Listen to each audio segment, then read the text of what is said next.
పోటు పొడిచిన వెన్నుపోటునాడుగా దాన్ని చెప్పుకోవాల్సి ఉంటుంది. ఎక్కడి మహానాడు, ఎక్కడి ఎన్టీఆర్, ఎక్కడి చంద్రబాబు, ఎక్కడి పీడనాడు చెప్పుకోవాలంటే ఇదొక మహానాడు కాదు, బోరు నాడు. బోరు కొట్టించింది, వాళ్ళ పార్టీ వాళ్ళకే బోరు కొట్టింది. అందువల్ల అట్లాంటి ఈ కార్యక్రమం అట్టర్ ఫ్లాప్ అయింది. అది తండ్రి కొడుకులకు కూడా తెలుసో తెలియదు. వాళ్ళ మూర్ఖత్వంలో వాళ్ళు అలాగే ఉంటారు. వాళ్ళు గొప్పగా ఊహించుకుంటూ మమ్మల్ని ఎవరైనా సరే ఒక పరిపాలనకు రావాలనుకున్నటువంటి వాళ్ళు ప్రజలను ఆకట్టుకోవాలి, ప్రజలకు మంచి చేసి దగ్గర అవ్వాలనుకోవాలి.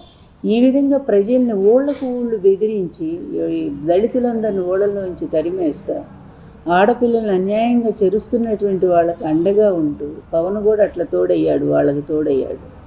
ఈ ముగ్గురు కలిసి ఈరోజు రాష్ట్రాన్ని ఎంత సర్వనాశనం చేయిస్తున్నారంటే, సర్వనాశనం అయిపోయింది ఆల్రెడీ.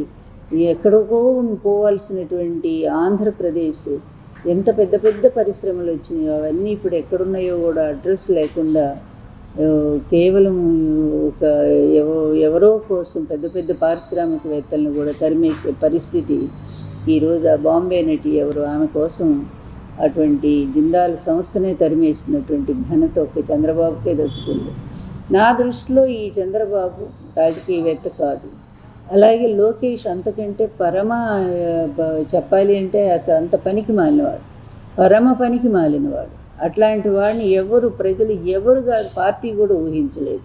వాళ్ళ అవకాశం కోసం, ఏదైనా పదవుల కోసం పొగడొచ్చేమో కానీ అతని ముందు.